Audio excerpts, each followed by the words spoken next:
नमस्कार। विकास के पथ पर लगातार अग्रसर भारत के गांव की सच्ची और असली तस्वीर लेकर एक बार फिर हाजिर हैं हम आपके अपने खास कार्यक्रम गांव इंडिया में। दोस्तों, गांव इंडिया एक ऐसा कार्यक्रम है जहां हम आपको दिखाते हैं देश के उन गांवों की कहानियां जो विकास का पर्याय बन चुके इंडिया के साथ कदम से कदम मिलाकर आगे बढ़ रहे हैं। मैं हूं फरहीन फातिमा और पेश हैं आज के मुख्य आकर्षण। रोजगार का ढूंढा समाधान, खेती करके बनी किसान। ड्रोन का कमाल, खेती हुई आसान। राजमा की फसल यानी फायदे हर तरफ। किसानों को मिला समाधान, बंजर खेतों में आई जान। तो ये थे आज के मुख्य आकर्षण और अब कहानियां विस्तार से।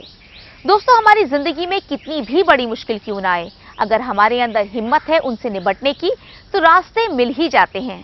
आइए आपको लिए चलते हैं उत्तर प्रदेश के वाराणसी, जहां की ग्रामीण महिलाओं ने ऐसे ही हौसले का सबूत दिया। जब उनका बरसों पुराना साड़ी का काम कम होने लगा तो इन साहसी महिलाओं ने कृषि का सहारा लिया, जिससे उनकी बिगड़ी किस्मत संवर गई। आइए देखते हैं ये रिपोर्ट।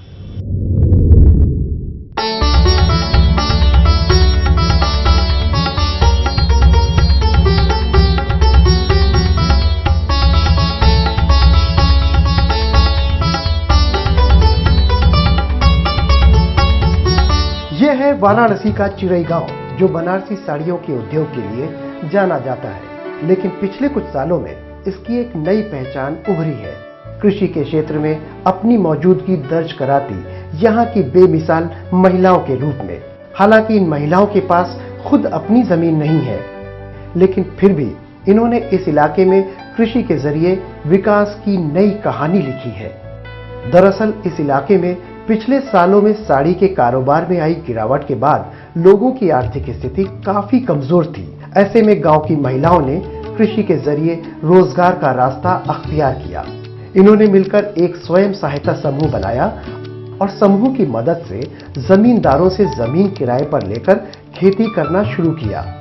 मई के महीने में ये महिलाएं जमींदारों से साल भर के लिए जमीन किराए पर लेती हैं। इस किराए की जमीन पर खेती कर कमाए पैसे से ही खेत का किराया देती है और बचत भी करती है। स्वयं सहायता समूह की शुरुआत गांव की एक महिला मुन्नी देवी ने की थी। अब इस गांव की लगभग 2200 भूमिहीन महिलाएं समूह से जुड़कर खेती बाड़ी कर अपना रोजगार चला रही हैं। शुरुआती दौर में समूह में 20 रुपए जमा किए जाते थे, जो अब बढ़कर 100 रुपए तक पहुंच गए हैं। हम लोग तो पहले बुनकर रहली, बुनकर से साड़ी बंद हो गल तो हमने तो एकदम समझा एकदम कोई समझो नहीं। बड़ बड़ा लड़का हमार पढ़ ना पौना, हाँ, तो ये हमने समूह में जुड़ली सब लोग 10-11 लोग।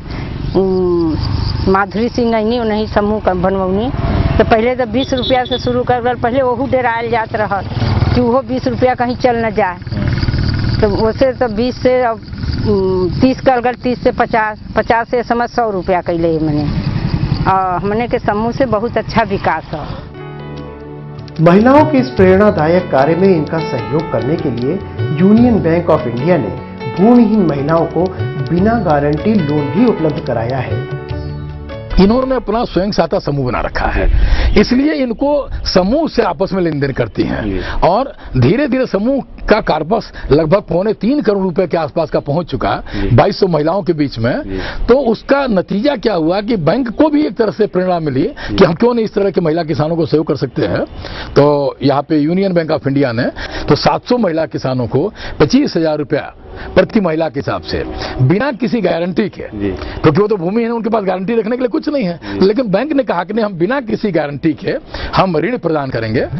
परंपरागत खेती से हटकर ये महिलाएं जैविक सब्जियों और फूलों की खेती करती हैं। इन फसलों की देखभाल करने में मेहनत कम लगती है और सिंचाई के लिए पानी भी कम लगता है। इस तरह महिलाएं घर और खेत दोनों संभाल पाने में सक्षम है।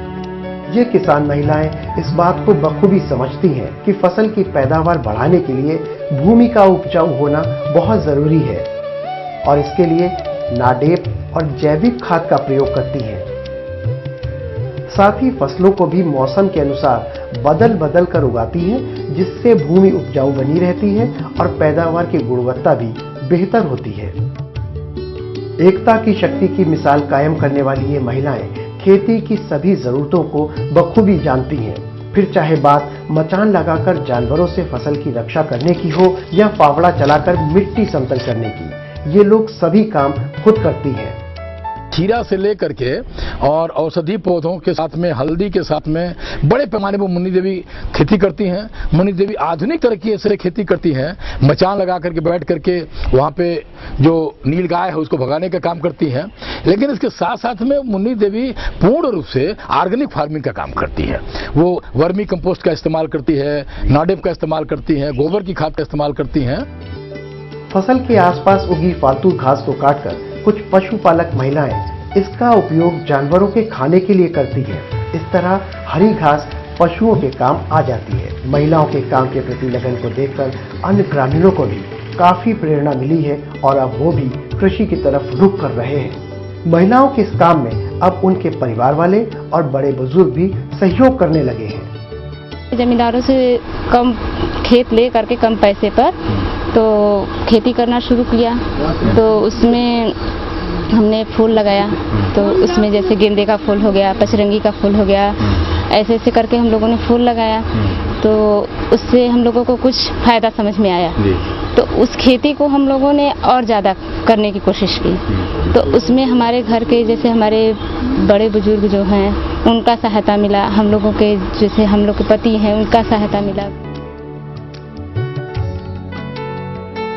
फूलों की फसल जब खेतों में लहराने लगती है तब ये महिलाएं इन्हें तोड़ने के लिए खेतों में पहुंच जाती हैं। बाजार में फूल बेचने के साथ साथ ही ये इनकी मालाएं भी बनाकर बेचती हैं, जो इनके लिए अच्छी आमदनी का जरिया है। घर के सभी सदस्य मिलकर इन फूलों को धागे में पिरोने का काम करते हैं। इस तरह फूल मालाएं तैयार हो जाती हैं, जो कि बाजार में हाथों हाथ बिक जाती हैं। फूल हो, गुलाब है, अड़हुल, बेला, सब फूल लगावेला, सब मार्केट जाला।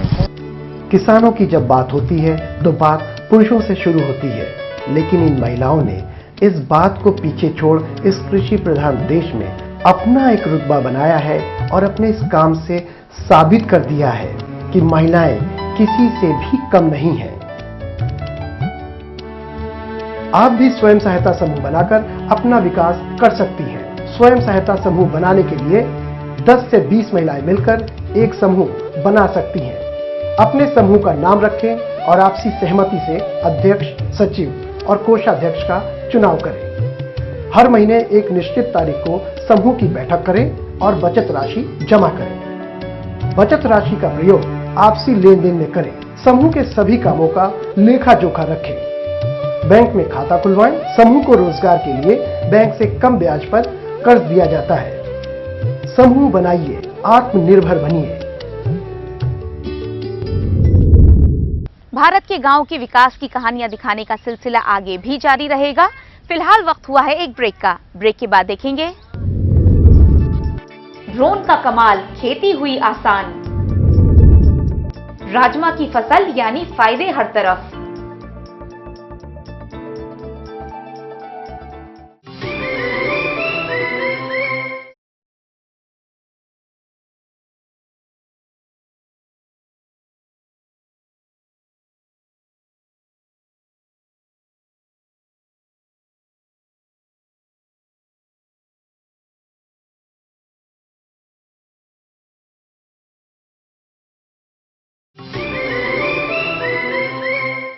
ब्रेक के बाद आपका एक बार फिर से स्वागत है आपके अपने खास कार्यक्रम गांव इंडिया में।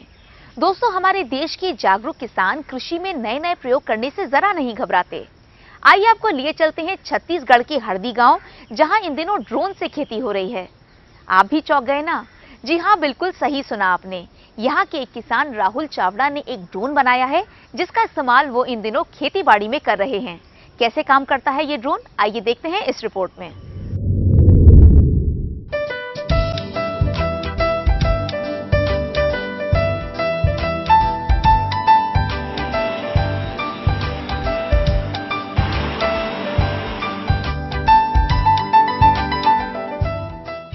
अब खेती करना हो सकता है और भी आसान, क्योंकि किसान का हाथ बटाने के लिए अब आ गया है किसान ड्रोन।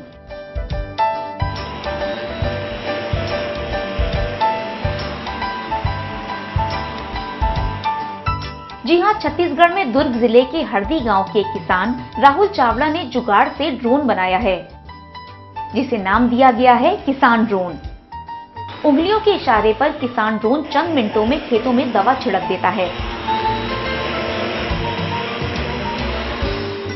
1 एकड़ के खेत में जिस काम को करने में 2 मजदूर दिन भर का समय लेते हैं, वो काम किसान ड्रोन केवल 15 मिनट में कर देता है।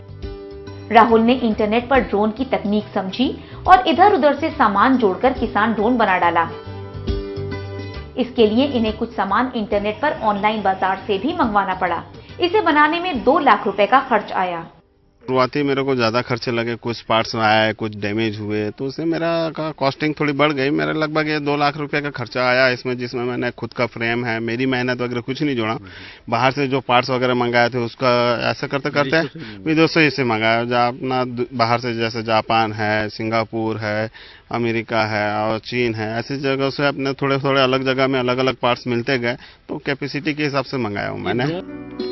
राहुल की माने तो ड्रोन से दवा के छिड़काव के कई फायदे हैं। किसान ड्रोन से समय की बचत तो होती ही है, साथ ही इसकी तेज गति से हवा का दबाव पौधों पर पड़ता है, जिससे दवा केवल पत्तों पर न गिरकर पौधों के सभी भागों में पहुंचती है।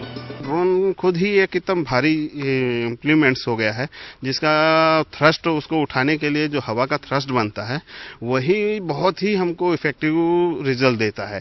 वो उसके साथ दवा दोनों मिल के पत्ते को पूरा हिला देते हैं, पेड़ को हिला देते हैं, दूसरी चीज अंदर तक, नीचे रूट जोन तक अपना दवा वहां तक पहुंचती है, जिसके कारण उसकी एफिशिएंसी दवा की बढ़ जाती है। आमतौर पर दवा छिड़कने से कीट पौधों से उड़कर ऊपर की तरफ जाने लगते हैं, पर ड्रोन पौधों से 4-5 फीट ऊपर रहता है, जिससे दवा छिड़कते समय सभी कीट मर जाते हैं। कई इंसेक्ट रहते हैं, उड़ते हैं, तो एक जगह, एक फील्ड से जहां दवा मारते हैं वहां से उड़ के दूसरे फील्ड में चले जाते हैं। पर इसमें नहीं हो सकता, क्योंकि ड्रोन ऊपर से कम से कम 4 फीट 5 फीट के ऊपर से मारता है, तो वो इधर से उधर जाने में ही वो उसको दवा के कांटेक्ट में आ जाता है, जिससे उसका भी कंट्रोल बहुत अच्छा मिलता है। राहुल को एक और फायदा भी है। इनके परिवार के पास 30 एकड़ की खेतीबाड़ी है और बरसात के मौसम में मजदूर मुश्किल से मिलते हैं। ऐसी स्थिति में ड्रोन इनकी मुश्किल हल कर रहा है।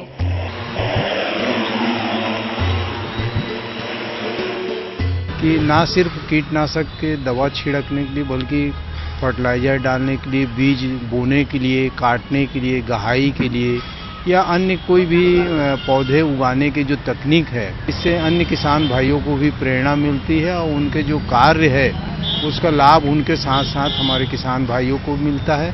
ड्रोन में कैमरा होता है, जिससे वो तस्वीरें खींचता रहता है। राहुल अब इसके जरिए खेतीबाड़ी पर भी नजर रख रहे हैं।